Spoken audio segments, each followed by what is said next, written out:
was running away. I was running and running. Okay. Jinie will be telling and sharing her testimony. Amen.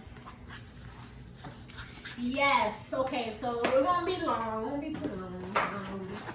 So before I met the Lord, I was a young woman. I was lost in this world.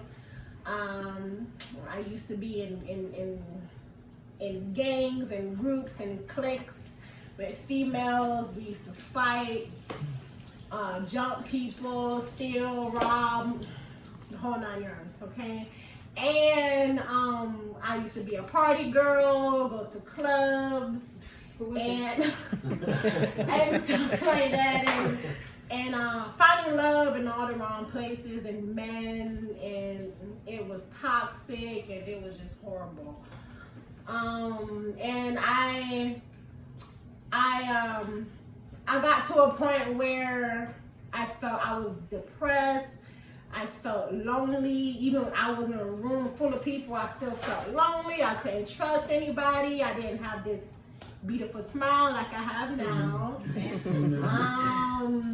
Yeah, I wasn't bubbly. I wasn't someone who wants to communicate. I was like isolated, and I was just a mean girl, nasty girl, and I was just lost. I was lost in this world, and I wanted a change. You know, I wanted a change. I was like, this cannot be life. Like, I can't live this way anymore, you know. And I felt so lost and cold. I was getting to a point where I was about to give up on men and just everything was just horrible. And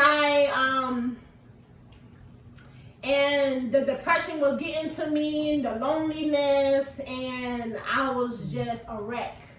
And then it was just one day, you know, there's some people that I know I met on the street. They invited me to the Lord, and it was Spanish people, and I went to the church, and they was like, "Oh, come on, let's go." They don't speak English, but let's go anyways. I'm like, I don't understand. I was like, "Oh, don't worry about it." And when I went to this church, oh my goodness, it was something I never seen before. It was a Spanish church that was worshiping, and they had these big trumpets and horns, and I was like, oh my gosh, I never seen nothing like that. And the worship was just so flowy, and then I was just standing there. I was there because I was invited. I didn't want to go. I didn't want to be there. And but all of a sudden I felt this warmth coming above me, and I'm like, oh my goodness. I was like, what's going on? I was scared at the moment. I didn't know what was going on. And I felt this fire, and then I started crying, and then I was kind of nervous. I didn't want nobody to see me cry, and I just kept crying, and then the person that invited me, she was like, "Oh, you okay?" I'm like, "Oh, you know, like, leave me alone. Like, I don't know what's going on. I need you alone."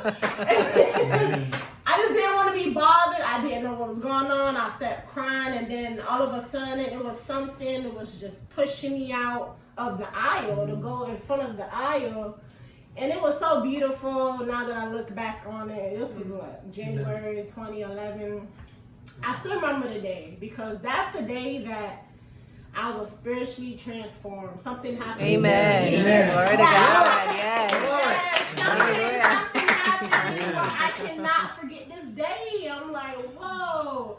It was the day before my birthday, January 30th, 2011. The next day, it was my birthday. But when that little fire, whatever, that heat, I was like, whoa. And then I was walking to the front, and then everybody was worshiping, and then it's like they knew I was coming, and they made a little pathway. They looked back, and they made a little pathway to the stage for me, and I just broke down, and I've never been the same since. I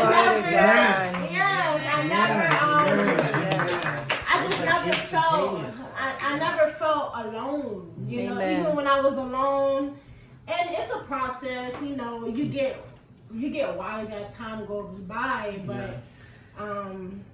but it's just Jesus and His presence. Now I'm still getting to know Him even better every day. It's not, I don't know everything, but it's just a personal relationship that you have with the Lord, and it's so precious. So Glory to God. that's my testimony. Amen. Thank you for sharing. Yes. Thank you. Glory to God.